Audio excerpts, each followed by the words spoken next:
3장 IMC 목표와 IMC 전략에 대해서 계속해서 설명을 드리겠습니다. 마케팅 커뮤니케이션 수업에서 일단 중요한 내용 중에 하나가 이제 이 3장 내용입니다. 3장 내용은 제목처럼 IMC 목표, 그 다음에 IMC 전략에 대해서 이야기를 하고 있습니다. IMC라는 것은 뭐 지난 시간에 이야기했다시피 Integrated Marketing Communication, 통합적 마케팅 커뮤니케이션이라고 이야기를 드릴 수 있겠죠. 그러니까 이제 통합적 마케팅 커뮤니케이션 목표가 무엇인가, 그리고 통합적 마케팅 커뮤니케이션 전략은 어떻게 짤 것인가에 대한 설명이 되겠습니다. 도입 사례로 다음 슬라이드, KB국민카드 사례입니다. KB국민카드. 국민카드 같은 경우는 KB금융그룹의 계열사입니다. 신용카드를 전문으로 하고 있는 KB국민카드죠, 그죠? 그러니까 이제 KB국민카드 같은 경우는 2011년도에 분사를 했습니다. 2011년도 분사를 했고, 국민은행 신용카드 사업 그룹에서 분사를 해서 홀로 서기로 진행을 하게 됐는데, 그 당시에 분사를 하게 됐고, 그리고 이제 2위였습니다. 2위.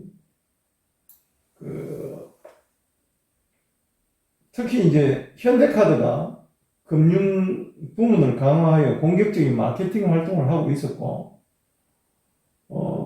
삼성카드도 업계 2위권의 경쟁에 가세를 했습니다. 그래서 경쟁이 상당히 치열한 상황에서 KB국민카드가 어떻게 하면 제대로 된 신용카드 부문에서 성장세를 누릴 수 있을까에 대한 고민을 하게 되면서 이제 브랜드 컨셉을 짜기 시작합니다.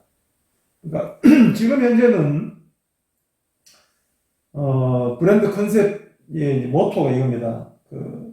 소중히 모시겠습니다. 고객님께 힘이 되는 KB국민카드. 국민의 행복생활 파트너 KB국민카드. 뭐 이렇게 이제 이야기를 하고 있습니다만, 그 당시에 이제 과거에 국민은행의 금융그룹의 강점을 개선을 하고 있다. 그리고 이제 생활 속에 즐거움이 되고 힘이 되어주는 카드라는 브랜드 방향성을 도출을 하게 됩니다. 도출을 하게 되고, IMC 전략으로서 이제 사례를 한번 일단 보시도록 하겠습니다. 다양한 커뮤니케이션 도구들의 통합적 활용을 했습니다. 그러니까 내부 공유 활동으로 선포식, 사진 공모, 비전 명함 등을 제시를 했고, TV 광고로 국민이 힘내세요.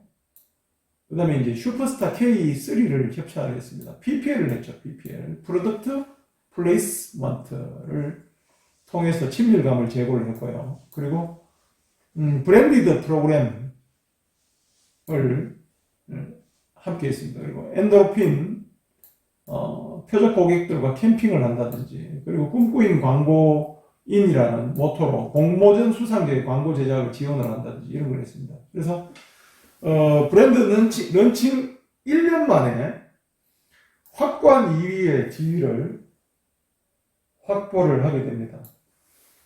그러니까 이제 뭐 이런 내용들인데, 구체적으로 그 KB국민카드 같은 경우는 지금 현재 뭐 NH 농협카드도 이제 체험카드로서 같이 하고 있고, 뭐 후불제 교통카드 등 상당한 카드업계에서 지금 2위를 굳히고 있습니다.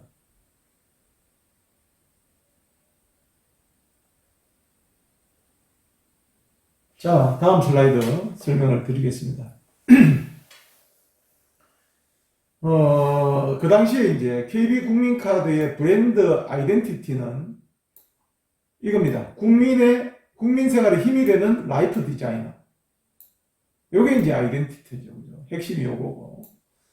즉 이제 구체적으로 설명하면 늘 국민과 함께하며 쌓아온 국민 생활에 대한 깊은 이해를 바탕으로 국민 한 사람 한 사람의 라이프 스타일에 맞는 현명한 생활 방식을 창출하고 제안하여 국민 생활에 힘이 되겠습니다. 라는 구체적인 아이덴티티를 제시를 하고 여기에 따라서 브랜드 개성으로서 퍼스널리티로서 대표적인 카드다.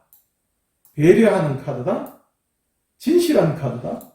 꾸준히 노력하는 카드다. 라는 컨셉을 개성을 지니고 이걸 바탕으로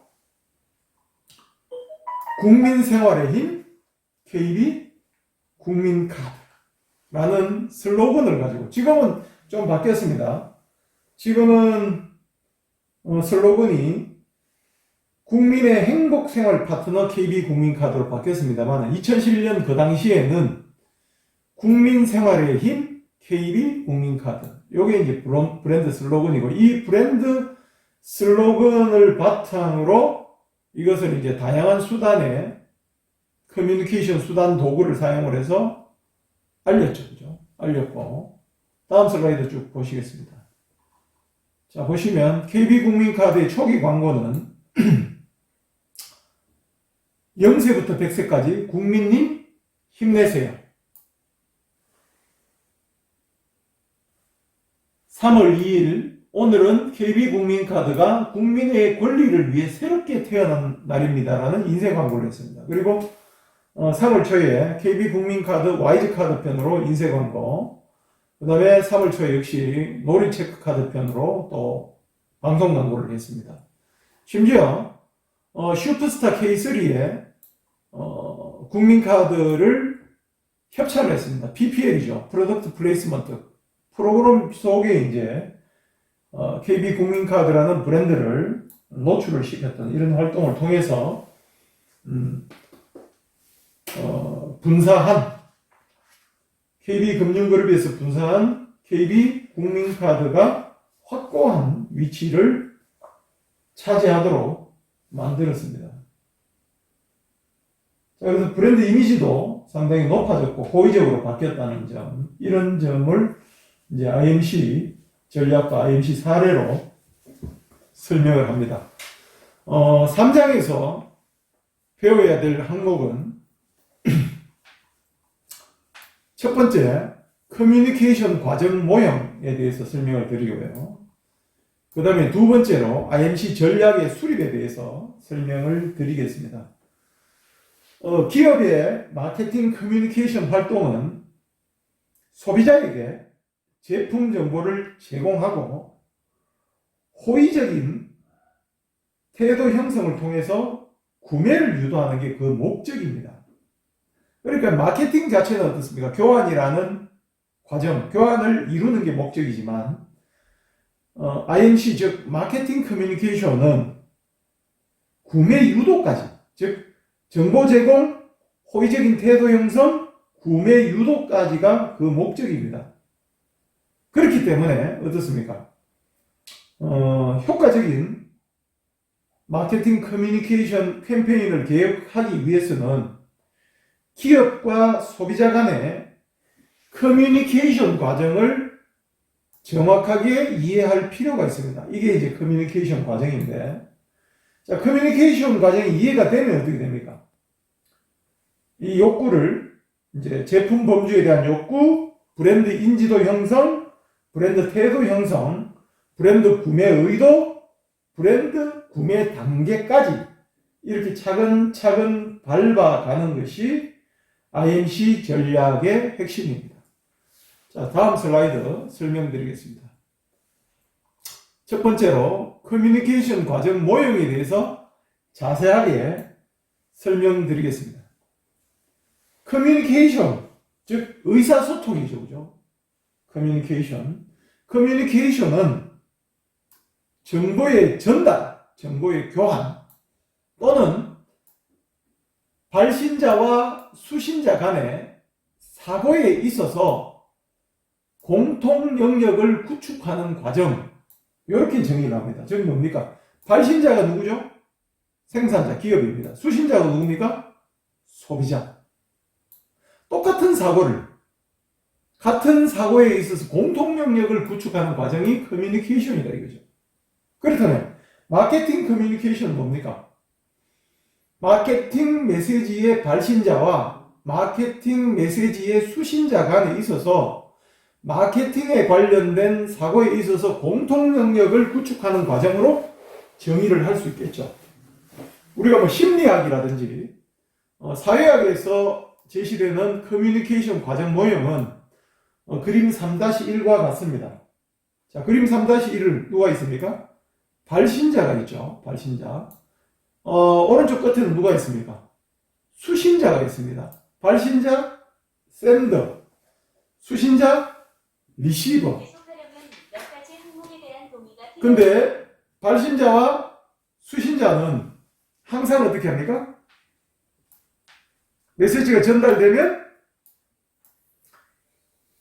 피드백이 되겠죠. 그죠? 이 피드백 과정을 거칩니다. 이게 이제 커뮤니케이션 과정인데, 발신자는 부화 과정을 통해서 메시지를 채널을 통해서 전달합니다. 이 채널이라는 것은 광고 채널이겠죠. 예를 들면 방송 광고 같은 경우 TV 방송이 채널이 될 것이고, 인쇄 광고 같은 경우는 신문이나 잡지가 채널일 것이고, 인적 판매 같은 경우는 뭐가 됩니까? 사람이 채널이 되겠죠. 자, 이 채널을 통해서 메시지를 전달하게 되면 해독화 과정을 거쳐서 수신자가 그 정보를 받아들이게 됩니다. 이 받아들이면 어떻게 됩니까? 이 과정은 반응을 통해서 발신자에게 피드백이 되겠죠. 물론 그 과정에서 노이즈가 발생됩니다. 이것이 이제 잡음입니다. 그러니까 똑같은 메시지를 전달한다 하더라도, 예를 들어서 한번 봅시다. TV에서 방송 광고를 하고 있습니다. TV 광고를 하고 있는데 저녁을 준비하시는 어머니가 갑자기 아들아, 딸아, 밥을 먹자 이렇게 해서 주의를 흐트리듯, 집중하는 것을 흐트리게 되면 어떻게 됩니까? 제대로 된 메시지가 전달이 되겠습니까? 전달되지 않죠. 그죠? 이런 것을 잡음이라고 이야기합니다. 이 잡음을 극복을 해서 메시지를 전달하는 게 상당히 중요하겠죠. 그래서 각각의 역할에 대해서 다음 슬라이드에서 설명을 드리겠습니다. 자, 발신자, 샌더는 광고 메시지를 보내는 주체가 샌더입니다. 그러니까 하이마트 같은 경우는 전자제품 판매업체인 하이마트, 소매점이 발신자가 되겠죠. 하이마트 광고는. 현대자동차에 최근에 그 아반떼 광고가 등장을 하더라고요. 그러면 그 아반떼 광고의 샌더는 누굽니까? 현대자동차겠죠. 그죠? 자, 부호화. 자, 아반떼의 광고에서 제시하는 메시지가 한번 보고 바로 이해가 되는 경우는 없겠죠. 그죠? 자, 그러니까 발신자의 생각을 단어나 상징, 그림 등을 통하여 상징적인 형태로 표현하는 것이 부호화입니다. 이 부호화를 어떻게 됩니까? 그러니까 아반떼 광고를 일단 광고물로 만든 다음에 정제를 해서 발신자가 수신자에게 전달하고 싶은 내용을 메시지로 만들겠죠. 메시지를 만들어서 언어적, 비언어적, 즉 시각적, 청각적 수단이나 상징을 통해서 표현을 합니다. 이게 이제 방송 광고가 될 수도 있고 라디오 광고가 될 수도 있고 인쇄 광고가 될 수가 있습니다. 자, 이게 이제 메시지입니다. 메시지를 어떻게 됩니까? 커뮤니케이션 채널을 통해서 전달됩니다. 즉 메시지가 전달되는 매체, 다양한 형태의 미디어가 있죠. 앞서 제가 이야기했다시피 KBS 2방송, SBS, MBC 뭐 이런 것들도 매체가 될 수 있고, 그 다음에 케이블 TV도 매체가 될 수 있고, 심지어는 인터넷, 유튜브, 그 다음에 이제 뭐 블로그 뭐 이런 것도 다 매체가 될 수 있습니다. 다양한 형태의 매체가 있습니다. 잡지도 있고 신문도 있고 라디오도 있고. 자, 그래서 여기서 한번 우리가 살펴볼 수 있는 것은 부호화는 제일 핵심이 광고 전략을 수립해야 됩니다. What to say, 무엇을 말할 것인가. How to say, 어떻게 말할 것인가에 관련해서 광고 전략을 수립을 해야 될 것이고요. 커뮤니케이션 과정에서. 그리고 중요한 것은 표적 청중이 있습니다. 타겟 오디언스에게 어떤 매체를 사용할 것인가. 자, 방송 매체, 인쇄 매체, 라디오 매체 각각의 특징이 다릅니다. 장점도 다르고, 그러니까 그 특성을 고려할 필요성이 있고, 여기에 따른 매체 전략을 수립을 하는 것이 커뮤니케이션 과정의 전략적 시사전입니다.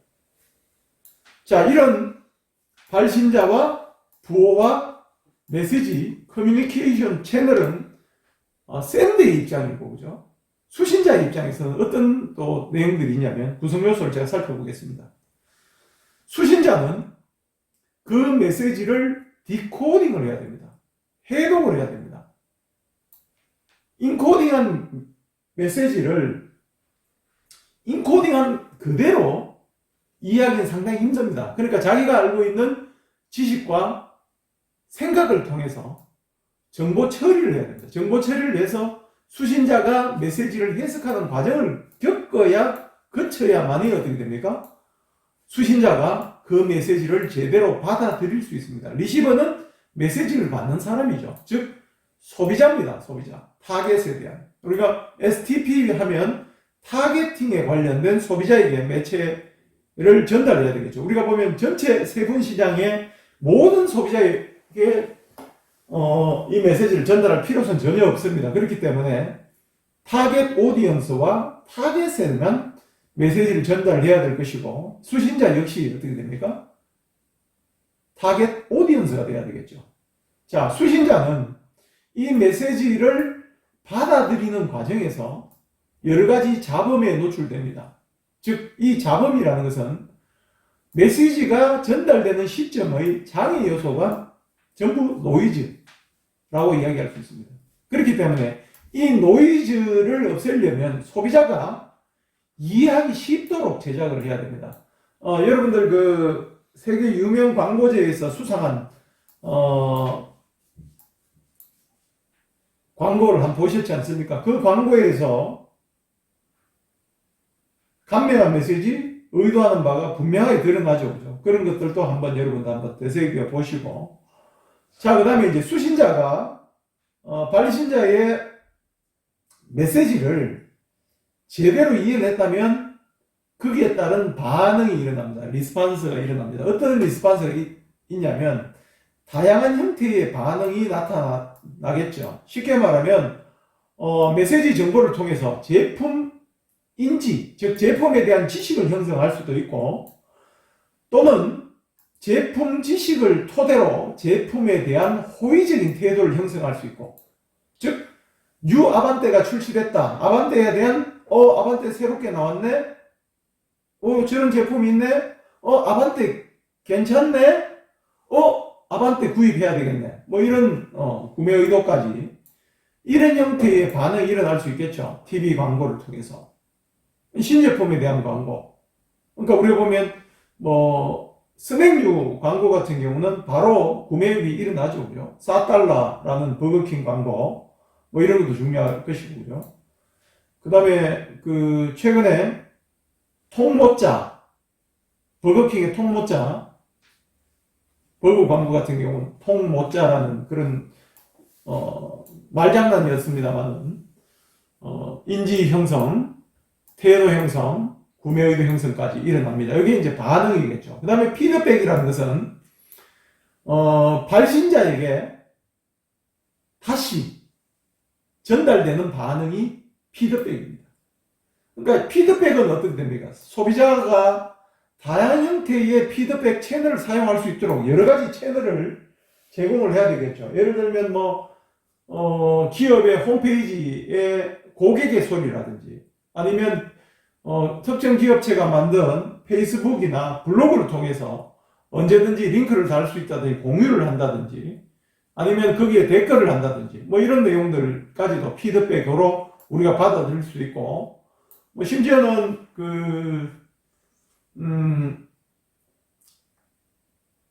모바일 또는 소셜 상황에서 SNS에 키워드 검색을 통해서 어떤 특정 브랜드에 대한 어떤 단어가 지금 현재 많이 인터넷상에서 떠도는가를 확인을 해서 그걸 바탕으로 또 전략을 세울 수도 있겠죠. 뭐 이런 관점에서 피드백을 받아들여야 됩니다. 요게 이제 커뮤니케이션 과정 모형이고요.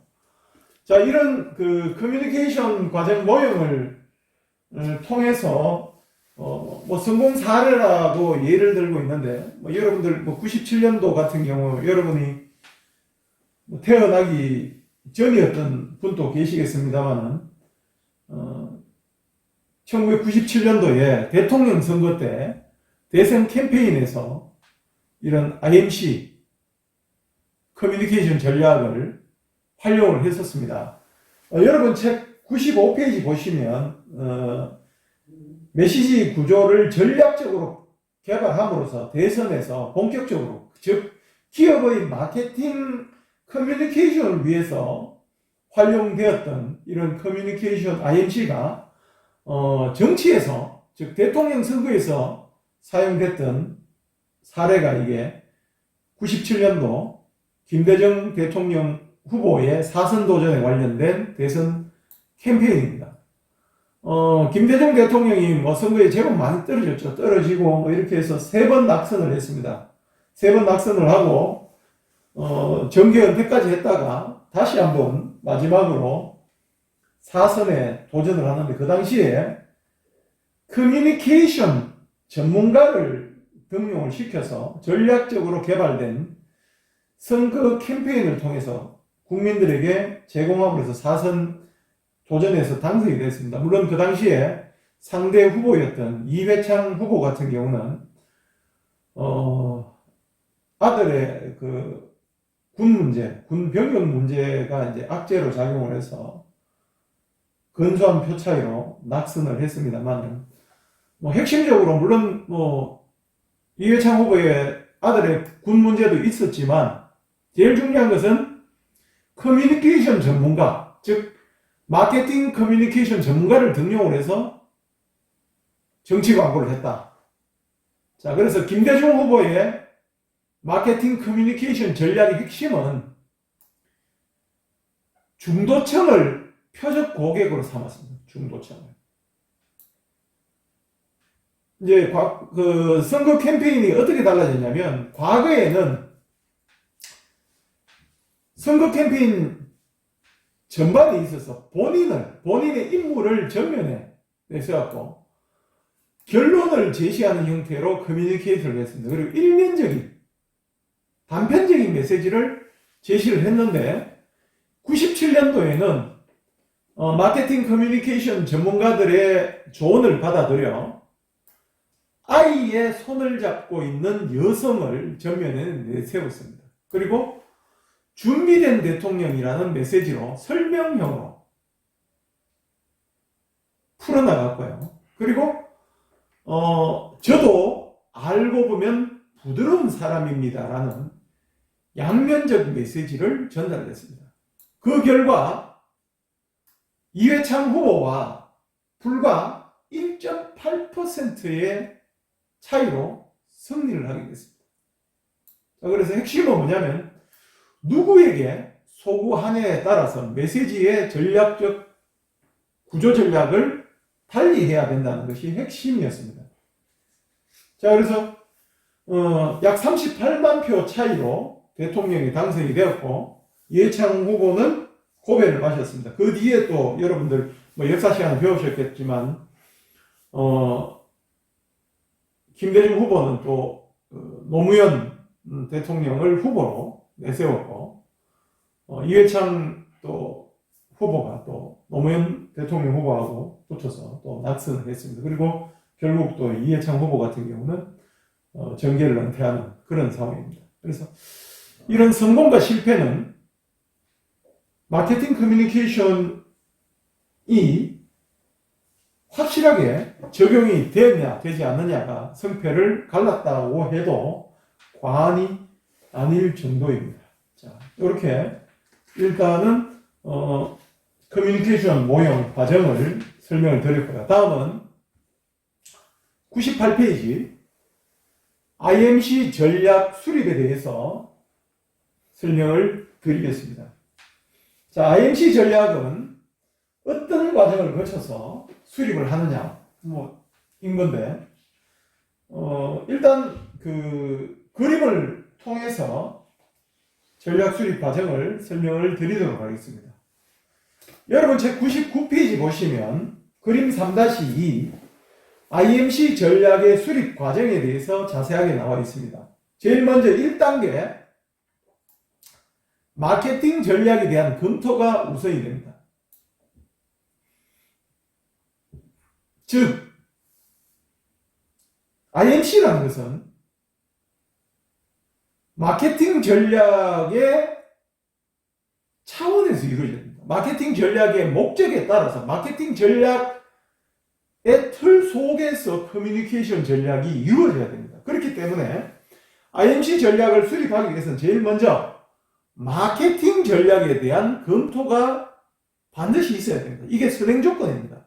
즉 마케팅 전략에서 제일 핵심은 뭐가 되겠습니까? 타겟이 결정이 되겠죠. 타겟. 그러니까 세그멘테이션, 타겟팅, 포지셔닝 아닙니까? 그죠? 즉 타겟이 바로 타겟 이꼴 타겟팅 이꼴 타겟 오디언스입니다. 그러니까 표적 청중을 결정해야 됩니다. 누구를 대상으로 해서 메시지를 전달할 것인가가 결정이 돼야 되겠죠. 그러니까 이들에게 소구하려면 어떤 컨셉이 제일 중요할 것인가. 즉 컨셉을 결정을 해야 되고요. 그 다음에 타겟 오디언스를 선정을 해야 됩니다. 누구를 위해서, 누구를 대상으로 우리가 메시지를 전달해야 될 것인가가 결정이 돼야 됩니다. 그 다음에 어떻게 됩니까? 마케팅 전략의 틀 차원에서 수립된 마케팅 믹스 프로그램을 다시 한번 검토해야 됩니다. 즉 제품 관리, 가격 정책, 유통 경로 정책, 기타 마케팅 믹스 요소에 대한 검토가 있어야 됩니다. 즉 이런 마케팅 전략에 대한 검토 차원에서 IMC 목표가 설정돼야 되고요. 여기에서 IMC 목표의 설정에서는 커뮤니케이션 효과의 단계별 목표의 구체적인 설정이 필요합니다. 구체적인 설정. 그리고 이 목표가 결정이 되면 그 다음에 해야 될 게 3단계 커뮤니케이션 수단으로 사용될 수 있는 도구들의 비교, 검토 및 선택이 있습니다. 자, 커뮤니케이션 수단은 대표적인 게 광고, PR, 세일즈 프로모션, 퍼스널 셀링, 인적 판매, 그 다음에 이벤트, 구매 시점, 진열, POP라고 그러죠. POP 등이 있습니다. 자, 이것을 이제 비교 검토해서 선택을 하고, 네 번째, 검토 선택된 커뮤니케이션 도구별 전략적 역할을 할당합니다. 할당을 하고, 다섯 번째, 커뮤니케이션 예산을 확보하고 배정합니다. 즉, 도구별로 예산을 배정할 수 있겠죠. 그죠? 그리고 여섯 번째, 각 커뮤니케이션 도구별 세부 전략을 수립하는 것입니다. 이것이 IMC 전략의 수립 과정입니다. 자, 그렇다면 다음 슬라이드에서 첫 번째부터 1번, 2번, 3번, 4번, 5번, 6번 각각에 대해서 자세하게 설명을 하도록 하겠습니다. 자, 첫 번째, 마케팅 전략에 대한 검토. 자, 봅시다. IMC 전략은 마케팅 전략의 하위 전략입니다.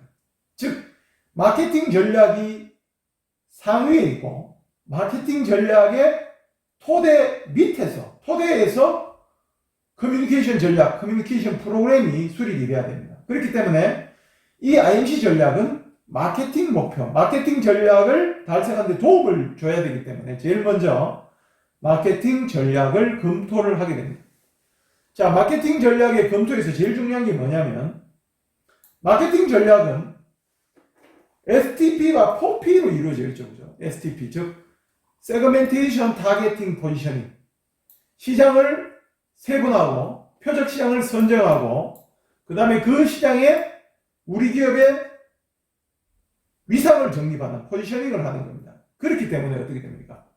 STP는 IMC 전략에서 표적 청중과 커뮤니케이션 컨셉의 결정 토대가 됩니다. 그러니까 타겟층을 위한 커뮤니케이션, 포지셔닝을 위한 컨셉, 여기에 되겠죠, 그죠?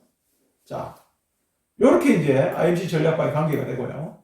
마케팅 전략과 IMC 전략의 간의 관련성은, IMC 전략에서는, 표적 청중이고요. 마케팅 전략에서는 표적 소비자입니다. 조금 다릅니다, 그죠? 표적 소비자는 타겟팅. 전달 대상인, 메시지 전달 대상인 소비자들은 뭐라고 그러냐면 타겟 오디언스, 청중입니다. 표적 청중. 이렇게 다른 겁니다. 물론 대상은 같겠지만 의미가 조금 다르죠. 그죠? 그리고 마케팅 전략에서의 브랜드 포지셔닝, 즉 포지셔닝 활동은 커뮤니케이션 컨셉이 되겠죠. 어떤 컨셉으로 소구할 것인가의 개념이 됩니다. 그래서 우리가 보면 마케팅 전략에서 이야기하는 개념과 마케팅 커뮤니케이션에서 이야기하는 개념이 조금씩 상이합니다. 상이하고. 그 다음에, 이제, 표적 타겟 오디언스 검토가 끝나면 두 번째 해야 될 게 이제 마케팅 믹스 프로그램 검토입니다. 즉, 마케팅 믹스 프로그램은 앞서 여러분들께 이야기했던 4P죠. 4PS. 제품 관리, 가격 결정, 유통 촉진 활동입니다. 유통과 촉진 활동. 즉, 제품 전략과 관련해서 검토할 내용이 있습니다. 즉, 브랜드 핵심 개념이 제품 개념이죠. 그죠? 어떻게 보면, 알디라는 그 소매점 같은 경우, 알디가 추구하는 컨셉, 이게 이제 어쨌든 브랜드의 핵심 개념입니다. 알디는 어떤 소매점의 이미지다. 이게 이제 그런 개념을 반영하는 커뮤니케이션 프로그램을 개발을 해야 될 것이고, 예를 들면 제네시스면 제네시스는 제품이잖아요. 그죠?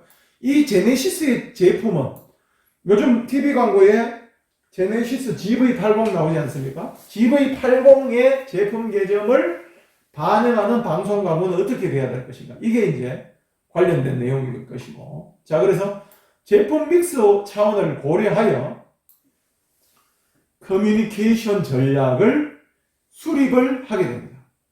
수립을 하게 되는데, 이 과정이 뭐 여러 내용이 있을 수 있습니다. 크게 보면 뭐 두 가지 형태 또는 그 외의 형태가 있을 수 있겠죠. 기존 제품에서 기존 제품 계열 내 신제품을 추가하는 경우도 조금씩 다를 것이고, 또는 기존 제품 계열 외에 새로운 제품 계열이나 제품군을 추가하는 경우도 있을 수 있겠습니다. 각각의 경우에서 제품 믹스 차원을 고려해서 커뮤니케이션 전략을 수립해야 된다는 점을 말씀을 드리겠습니다. 자, 그 다음 계속해서 검토해야 될 제품 전략과 관련해서 검토해야 될 거, 브랜드 계층 구조에 대한 이해를 설명을 드리겠습니다. 자, 브랜드 제품 계층 구조에 대한 이해입니다. 즉, 기업명, 개별 제품 브랜드명, 브랜드 수식어들 간의 구조적인 관계가 차이가 날 때 어떻게 해야 될 것인가.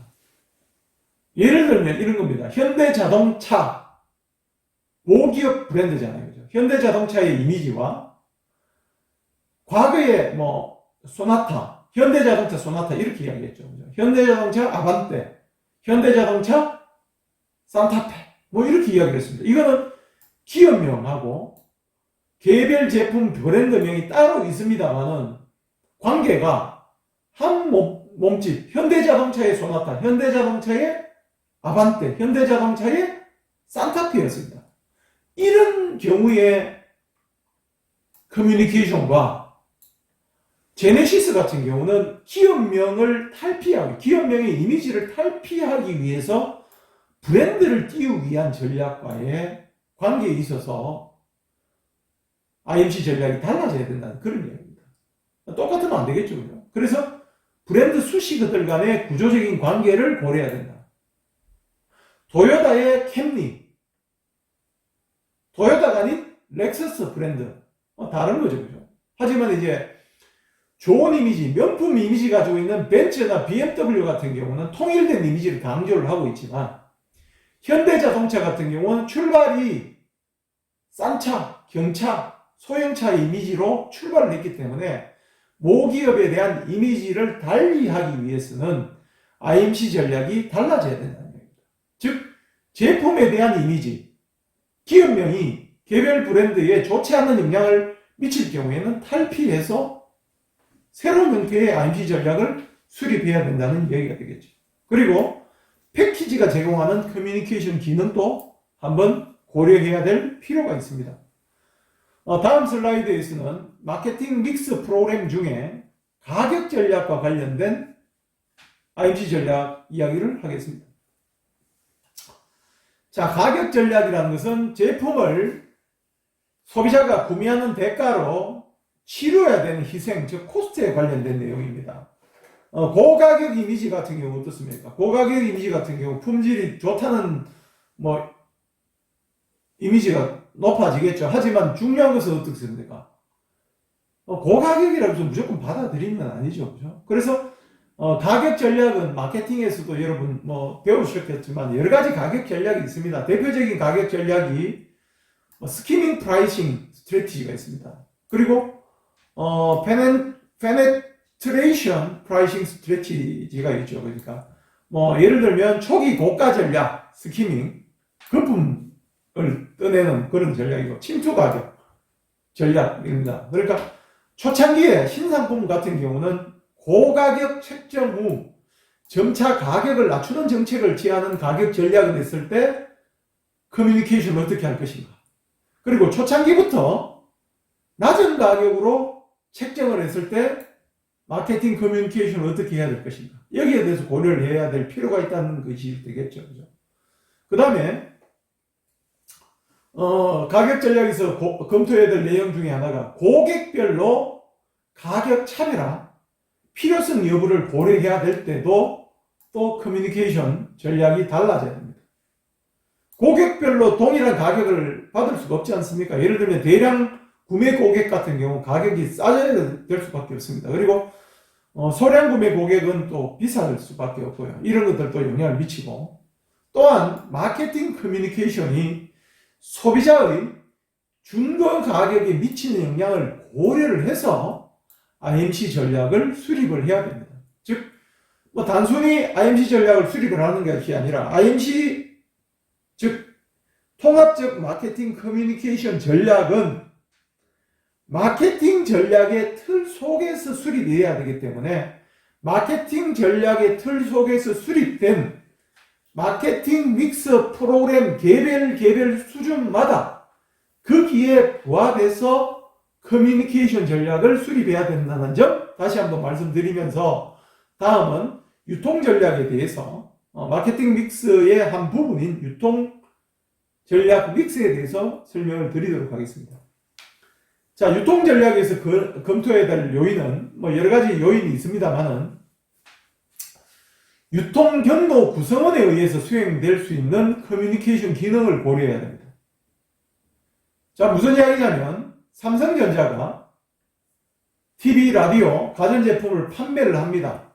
판매를 하는데 삼성전자가 직영을 하고 있는 소매점포에서 판매를 하게 되면 반드시 삼성전자의 제품을 긍정적 메시지를 통해서 알리겠죠. 하지만 삼성전자가 아닌 이마트 전자매장이라든지 하이마트 전자제품 매장이라든지 심지어 인터넷 쇼핑몰의 전자제품 매장에서 판매된다면 그 경로 구성원이 수행할 수 있는 커뮤니케이션 기능은 조금 상이할 수가 있습니다. 그렇기 때문에 핵심은 어떠냐면 자사 브랜드에 대한 긍정적 메시지를 전달할 수 있는 여건을 마련을 해야 되고, 그리고 IMC 차원에서 경로 구성원들과 협력하여 커뮤니케이션 프로그램을 기획을 해야 됩니다. 무슨 이야기 아시겠습니까? 삼성전자가 예를 들어서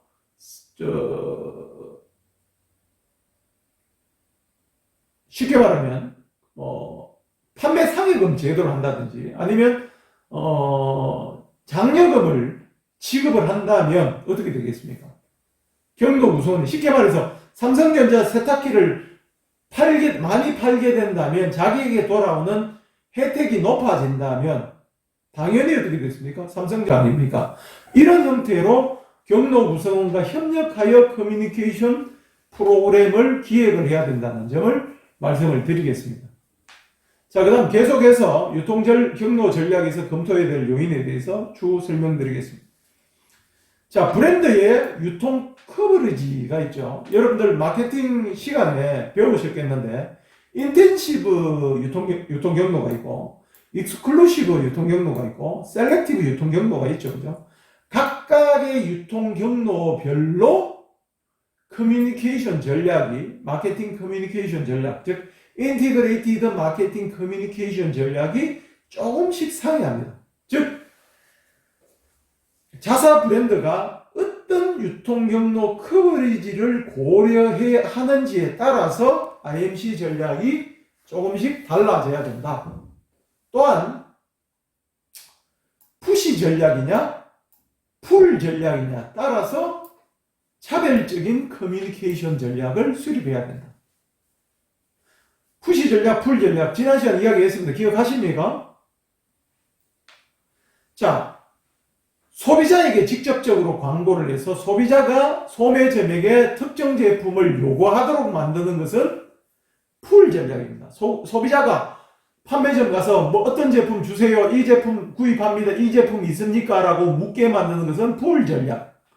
푸시 전략은 소비자에게 이 제품 괜찮은 이 제품 구입하세요라고 밀어내는 소매 유통 경로의 판매원이나 점포가 소비자에게 권하는 전략은 푸시 전략이죠. 자, 풀 전략을 선택하느냐 푸시 전략을 선택하느냐에 따라서 광고 대상은 달라집니다. 혜택도 달라집니다. 즉 앞서 이야기했다시피 제품 전략, 가격 전략, 유통 전략 각각에 따라서 IMC 전략은 영향을 받습니다. 이런 것을 한번 염두에 두시고 한번 생각을 해보시면 감사하겠습니다. 그 외에 뭐 촉진관리 부분은 커뮤니케이션 자체가 어떻게 보면 촉진관리입니다. 그렇기 때문에 유통 전략까지만 이야기를 하고 촉진관리 부분에 대해서는 촉진 전략의 부분에 대해서는 조금 있다가 계속 설명을 드리겠습니다. 자, 마케팅 전략 검토가 끝나면 2단계가 뭡니까? 2단계 기억하십니까? 기억 못 하십니까? 자, 2단계 IMC 목표 설정입니다. IMC 목표 설정. 2단계 여기입니다. 2단계 IMC 목표의 설정이죠. 자, IMC 목표. 그러면 IMC 목표가 어떤 게 있겠습니까? 인티그레이티드 마케팅 커뮤니케이션 목표입니다. 마케팅의 목표가 아닙니다. 그죠? 커뮤니케이션 목표는 크게 보면 두 가지 형태의 목표가 있습니다. 첫 번째 목표가 매출 목표입니다. 즉, 커뮤니케이션 활동을 통해서 매출에 직접적인 영향을 줘야 된다는 관점이 매출 목표입니다. 세일즈 오브젝티브스입니다. 자, 중요한 것은 마케팅 목표 이꼴 매출 목표로 설정되는 경우가 많죠. 그죠? 자, 그래서 커뮤니케이션 활동도 매출에 영향을 주어야 된다는 관점이 매출 목표입니다. 하지만 문제점이 있습니다.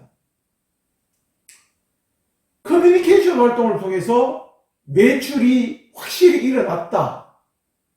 IMC를 통해서 매출이 확실하게 일어났다. 어느 활동 때문에 매출이 증가되었는가 구분하기 힘듭니다. 지금 무슨 이야기입니까? 다른 마케팅 믹스 활동인 제품 관리, 신제품 정말 잘 나왔어. 가격 괜찮아. 받아들일 가격이야. 그리고 유통 경로를 통해서 확실한 다양한 유통 경로에 구입할 수 있도록 누구나 쉽게 구입할 수 있도록 많은 유통 경로를 통해서 제품을 출시를 했어. 그것이 매출 증가에 영향을 미쳤는지 아니면 커뮤니케이션을 잘했기 때문에 매출이 증가됐는지를 구분하기가 힘듭니다. 그렇기 때문에 대부분의 IMC 목표는 매출 목표가 아니라 커뮤니케이션 효과 창출을 주요 목표로 삼고 있습니다. 주요 목표로. 자, IMC 목표에 가장 많이 받아들이는 목표가 커뮤니케이션 효과입니다. 커뮤니케이션을 통해서 얻을 수 있는 효과를 창출하는 것이 목표로 잡는 경우가 많습니다. 자, 커뮤니케이션 효과의 목표의 대표적인 내용은 계층적 효과 모형입니다. Hierarchy of Effect라는 것을 토대로 두고 있는데, 자, 커뮤니케이션 효과는 인지도 형성, 태도 형성, 구매 의도 형성, 구매 행동. 즉, 최종 목표가 구매 행동이지만, 즉 매출 증대이지만 매출 목표 관점과도 대립되지 않지만 제일 중요한 것은 인지도 형성, 태도 형성, 구매 의도 형성, 이것이 커뮤니케이션 효과의 창출 목표입니다. 창출 목표. 자, 그래서 어떻게 하면 커뮤니케이션 효과를 제대로 달성할 수 있을 것인가? 즉, 어떻게 하면 좋은 IMC 목표를 만들어야 될 것인가가 중요하겠죠. 그래서 좋은 IMC 목표가 갖춰야 될 조건은 지금부터 자세히 설명드리겠습니다. 자, IMC 목표에 무엇을 서술해야 되냐면 누가 무엇을 언제까지, 그러니까 20대 여성이 아반떼 승용차에 대해서 다음 주까지 출시됐다는 것을 알게 하는 것. 뭐 이런 형태로 서술을 할 수 있겠죠. 이게 이제 정확히 서술돼야 된다. IMC 목표. 그 다음에 두 번째, 20대 여성의 50%가 아반떼 광고를 정확하게 기억할 수 있도록 측정 가능하도록 서술돼야 돼요. 그리고 커뮤니케이션, 세 번째, 커뮤니케이션을 통해서 달성하고자 하는 변화의 정도를 구체적으로 서술할 수 있어야 돼요. 아반떼 광고가 받아들여져서 구입하고 싶은 생각이 들게 하여금 기존의 아반떼보다 새로운 형태로 좋아졌다는 것을 알게 만들도록 해야 합니다. 뭐 이런 것들도 될 수 있겠고. 그 다음에 네 번째, 도전할 가치가 있고 실현 가능해야 됩니다. 뭐 여러분 책 110페이지 있습니다. 그리고 내부적으로 IMC 목표에서는 일관성이 있어야 됩니다. 일관성이. 그리고 여섯 번째, 이해관계자들이 분명하게 이해되도록 서술되고 문서화되어야 합니다.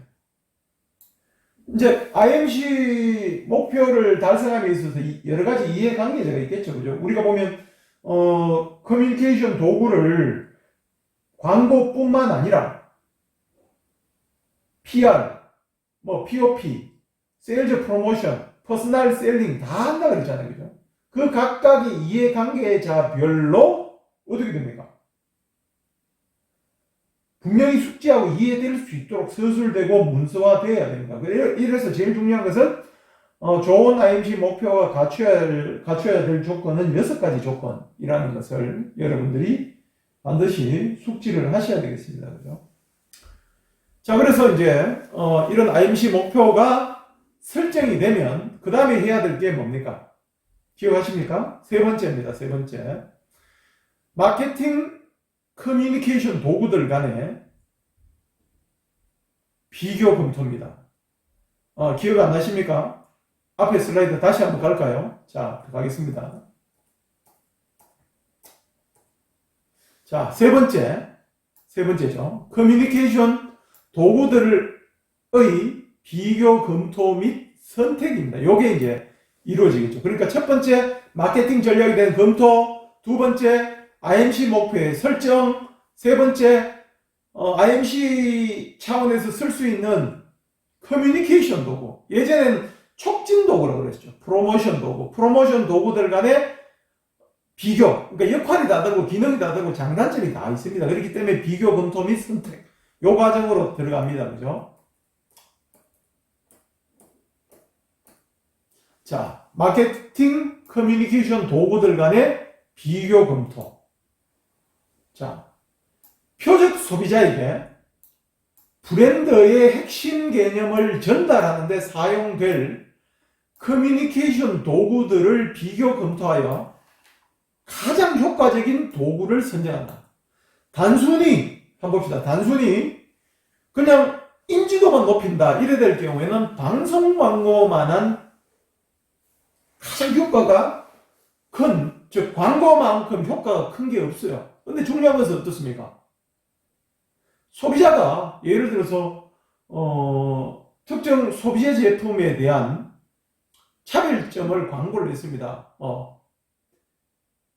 바나나는 원래 하얗다. 광고를 했어요. 그죠? 광고를 했습니다. 광고를 통해서 인지를 했습니다. 그런데 포장이라든지 패키지라든지 뭐 이런 것들, 실제 제품이라든 것들이라든지 이런 것들이 핵심 컨셉이 제대로 전달되려면 다양한 형태의 커뮤니케이션 도구들이 종합적으로 동원이 돼야 되겠죠. 그죠? 그러니까 대표적인 촉진 믹스의 도구는 광고입니다. 광고. 즉 광고라는 것은 소비자의 반응의 모든 단계에서 효율적으로 사용할 수가 있는 것이 광고고, 실제로 판매까지 이루어지는 것은 퍼스널 셀링이 중요하겠죠. 인적 판매. 즉 대면 접촉을 통해서 시형을 한다든지, 우리 보면 대형마트 같은 경우 신제품 나오면 어떻게 됩니까?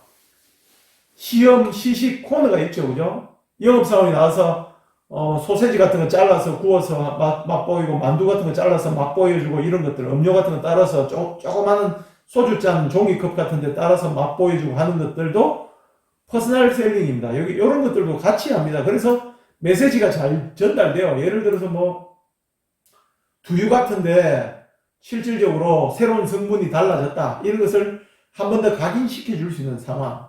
즉 브랜드의 우수성을 설득시키고 구매를 유도하는 데 적절하게 사용할 수 있는 도구가 인적 판매입니다. 그러니까 대형마트 매장 내에서 판매사원이, 영업사원이 특정 제품에 대해서 알리는 것. 예를 들면 야쿠르트 아줌마 같은 경우는 TV에서 야쿠르트 광고 신제품이 나왔을 때 야쿠르트 아줌마가 직접 권하기도 하고 맛도 보여주고, 이런 것들 다 인적 판매에 속하겠죠. 그러니까 우리가 커뮤니케이션 도구들이 역할이 다 다르기 때문에 어떻게 사용할 것인가 라는 개념 중요하겠죠. 그 다음에 이제 사용할 수 있는 도구가 퍼블릭 릴레이션, PR과 퍼블리시티입니다. 퍼블릭 릴레이션은 번역을 하면 공중관계고요. 퍼블리시티는 홍보입니다. 자, 메시지 원천에 대한 신뢰성이 높겠죠. PR, 공중관계, 홍보활동. 홍보는 어떻습니까? 광고와 홍보는 상당히 차이가 있습니다. 광고는요, 광고주가 메시지 내용뿐만 아니라 메시지 횟수, 반복 횟수 전체를 통제할 수 있습니다. 하지만은 홍보는 어떻습니까? 홍보는 예를 들어 특정 기업이 신제품을 내놨어요. 갤럭시 S20, S20을 출시를 했다. 신문이나 TV나 라디오에서 한 번 정도 신제품 출시함. 언론이 정보를 수집을 해서 독자들에게 정보를 제공해 주는 겁니다. 그게 퍼블리시티의 홍보예요. 홍보 같은 경우 반복적으로 이루어질 수가 없습니다. 하지만 광고는 어떻습니까? 광고를 집행하면 언제 어디서나 매체를 통해서 기업이 자사 브랜드를 계속적으로 알릴 수 있습니다. 그렇기 때문에 광고는 신뢰도가 낮아요. 하지만 PR과 퍼블리시티 같은 경우는 자체가 어떻게 됩니까? 공적인 활동으로 생각하기 때문에 신뢰성이 높습니다. 그래서 제품 속성에 대한 믿음이 형성됩니다. 예전에 갤럭시 같은 경우 이런 적이 있었죠. 미국에서 오발에 의한 총탄에 총격을 당했는데 위에 옷 호주머니에 넣었던 갤럭시 스마트폰이 총알을 막아서, 그러니까 갤럭시 폰은 박살이 났지만 총알을 막아서 목숨을 구했던 그런 사례가 이제 뉴스를 통해서 보도된 적이 있습니다. 그 덕분으로서 갤럭시 삼성전자의 스마트폰이 상당한 높은 인지도, 신뢰성을 얻었던 적이 있죠. 이랬던 같은 것이 PR과 퍼블리시티입니다. 통제가 좀 불가능하지만, 기업들은 이제, 광고주기 때문에, 광고 비용, 광고 횟수 이런 걸 바탕으로 언론을 조금 통제하는 경향은 좀 있습니다. 그 다음에 이제 사용할 수 있는 도구가 세일즈 프로모션입니다. SP죠. 판매 촉진입니다. 판매 촉진 같은 경우 일시적으로 트라이얼, 시험 구매나 재구매를 유도를 하기 위해서 한시적으로 제품 가격을 인하하는 방법. 예를 들면 신제품 출시 기념으로 30% 할인된 가격으로 한시적인 기간 동안 판매를 한다든지, 또는 삼성전자 노트북 같은 경우는 이제 신학기의 아카데미 버전으로 대학생 입학생들한테 삼성 노트북을 비교적 저렴한 가격으로 대량 판매한다든지 이런 것들이 다 세일즈 프로모션이 되겠습니다. 그죠? 그리고 신제품 나왔을 때 역시 마찬가지로 한시적으로 가격을 낮춘다든지, 또는 커피 제품 같은 경우, 제가 이제 커피를 좋아해서 칸타타 같은 경우 항상 편의점 가면 2+1으로 2개 구입할 시 1개를 공짜로 준다든지, 이거 다 세일즈 프로모션입니다. 이런 활동을 통해서 구매 의도를 높이고 구매까지 이루어지게 하는 것들, 이게 다 마케팅 커뮤니케이션 도구입니다.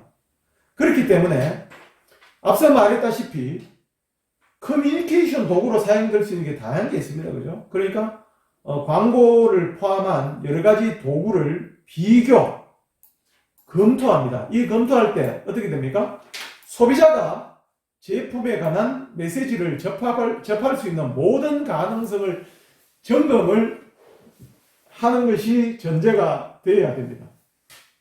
자, 그 다음에 이 3단계 마케팅 커뮤니케이션 도구들을 비교 검토하면 4단계 커뮤니케이션 도구별로 전략적 역할을 정립을 하게 됩니다.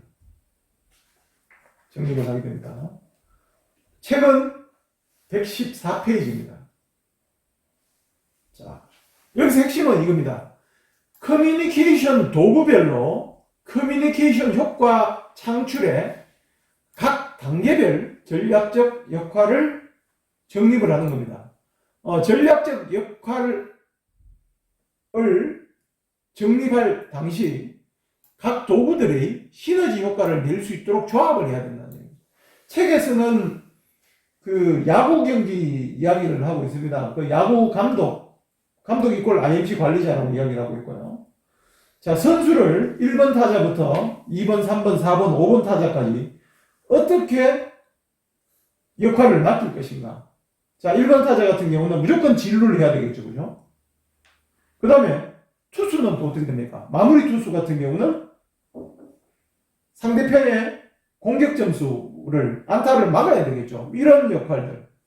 자, 그런 것들을 또 우리가 예가 될 수 있겠고, 즉, 야구팀이 야구 경기를 함에 있어서 야구 감독이 1번 타자, 2번 타자, 내야수, 1루수, 2루수, 3루수, 그 다음에 투수, 포수들의 역할, 그 다음에 어떻게 할 것인가, 이런 개념 한번 생각해 보시고, 그 다음에 베토벤이나 그 유명한 그 대가 작곡가들의 그 교향악 연주 한번 생각해 보십시오. 그때 보면 이제 악기들의 피아노, 바이올린, 챔벌러 뭐 등등의 다양한 악기들의 음색과 높낮이와 조율, 느낌 이런 것을 다 조율해서 악보를 만들겠죠. 그죠? 그 악보를 만들어서 지휘자의 손끝에서 그 악보대로 움직여졌을 때 어떻게 됩니까?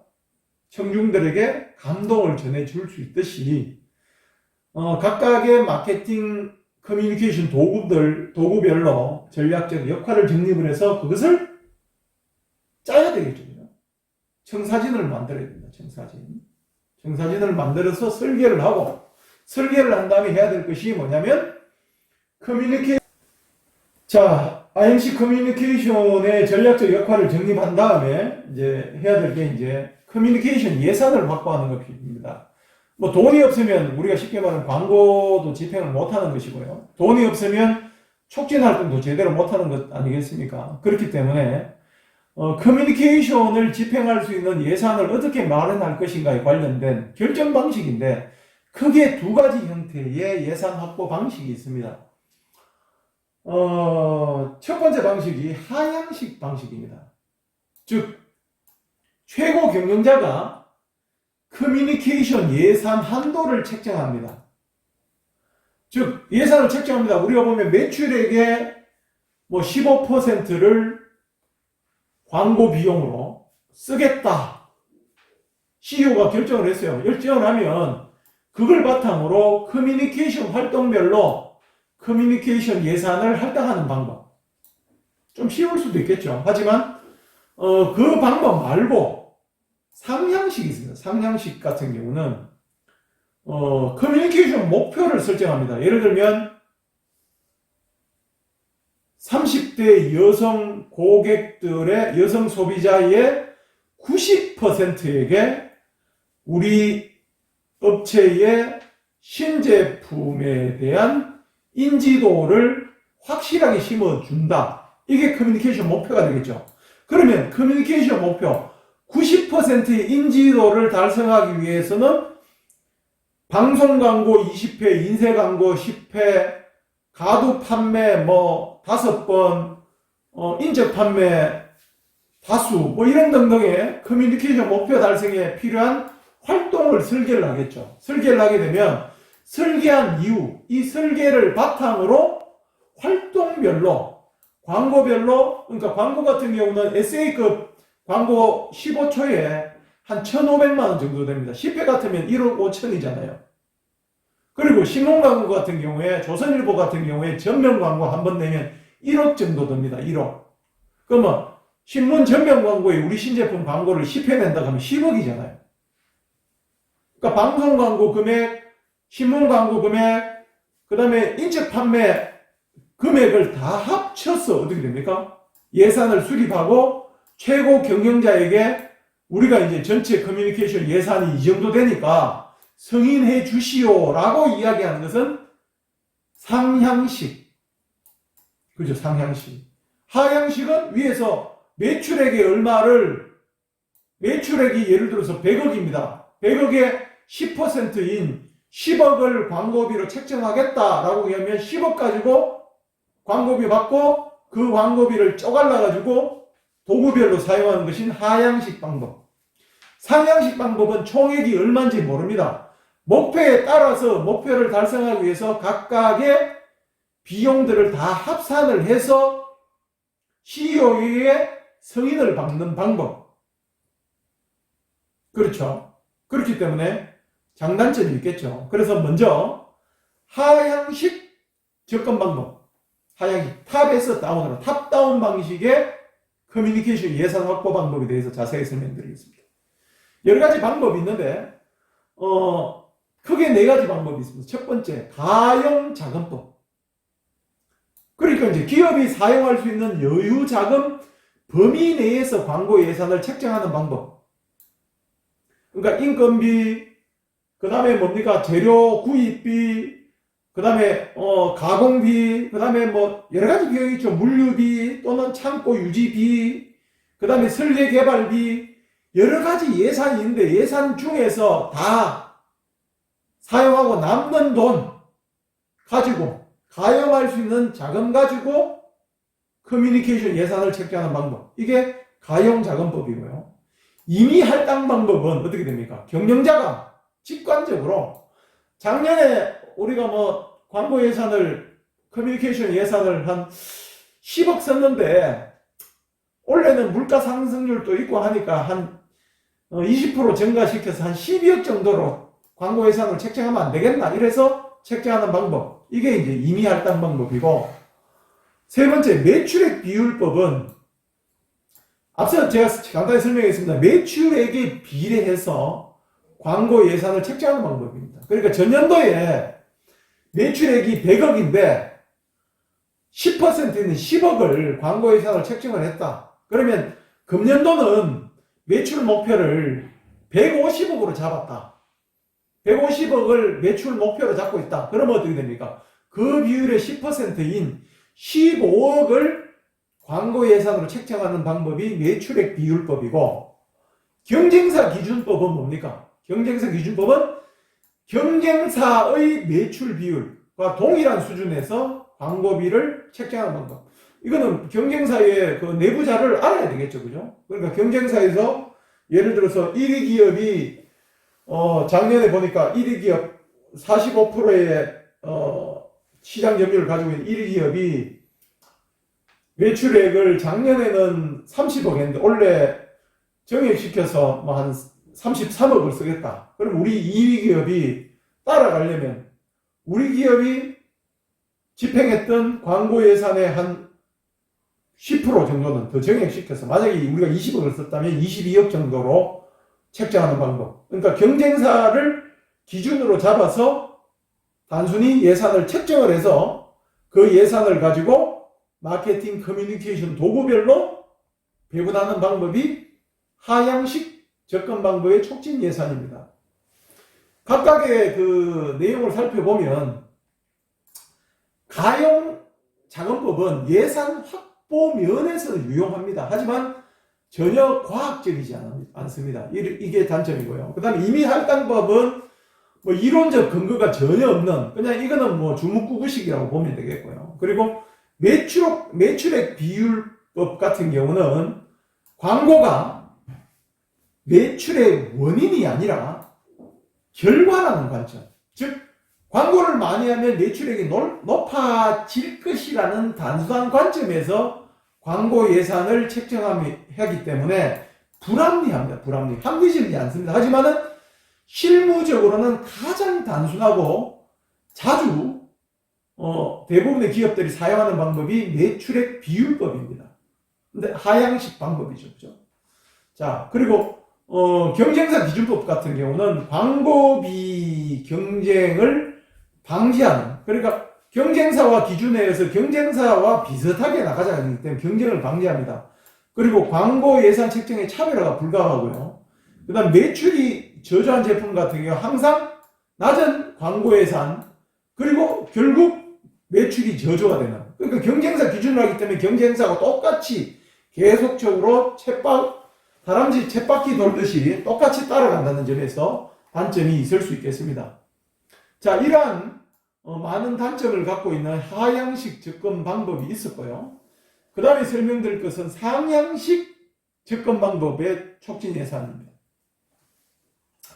자, 상향식 접근 방법. 즉, 목표 과업법이 있습니다. 첫 번째는 목표 과업법. Objective and Task Method입니다. 제일 먼저 중요한 게 뭡니까? 광고 목표 설정. 이 우선이겠죠. 그 다음에 목표를 달성하기 위해 수행해야 될 과업 결정. 그리고 각 과업, 각 도구 수행에 필요한 광고 비용을 합한 것을 광고 예산으로 결정하는 것. 자, 그림 3-4에서 목표 과업법의 수립 과정이 있습니다. 자, 수립 과정. 자, 제일 먼저 목표를 결정합니다. 목표 결정. 즉, 표적 시장 고객들로부터 20%의 브랜드 인지도를 창출한다. 그러니까 인지도가 거의 없는데 표적 시장 고객들한테 20% 정도는 브랜드 인지도를 나타나게 하겠다. 이게 인지도 창출입니다. 이게 목표입니다. 그렇다면 이 목표를 달성하기 위해서 구체적인 과업을 결정합니다. 자, 표적 시장 내에 지역 TV 및 라디오 방송과 주요 일간지 신문에 광고를 하자. 광고를 하는데, 자, 어떻게 추정을 했냐면, 추정을 해보니까 TV 광고에 2억 7천만 원, 라디오 광고에 1억 2천만 원, 신문 광고에 1억 5천만 원. 이 정도 같은 경우는 광고를 거의 얼마 안 한 겁니다. 그죠? 광고 예산이 전체 얼마입니까? 2억 3억, 4억, 5억 4천 정도 되고요. 5억 4천. 5억 4천 정도의 예산을 책정을 해서 CEO에게 배정을 받는 뭐 이런 과정이 이제 상향식 접근이죠. 자, 그렇다면 어떻게 됩니까? 예산을 확보한 후에 각 커뮤니케이션 도구별로 세부 전략을 수립을 해서 각 커뮤니케이션 도구별 전략을 다시 크게 커뮤니케이션 도구별 목표를 설정하고 핵심 컨셉 또는 주요 테마 설정을 하게 됩니다. 그래서 구체적인 실행 아이디어로 개발로 나누어지는 이 과정이 IMC 전략 수립입니다. 뭐 여러분들 이해가 되셨는지 모르겠지만 3장 수업은 커뮤니케이션 도구별 세부 전략 수립까지로 해서 설명을 마치도록 하겠습니다. 바로 이어서 4장 커뮤니케이션 목표에 따른 커뮤니케이션 전략에 대해서 살펴보겠습니다.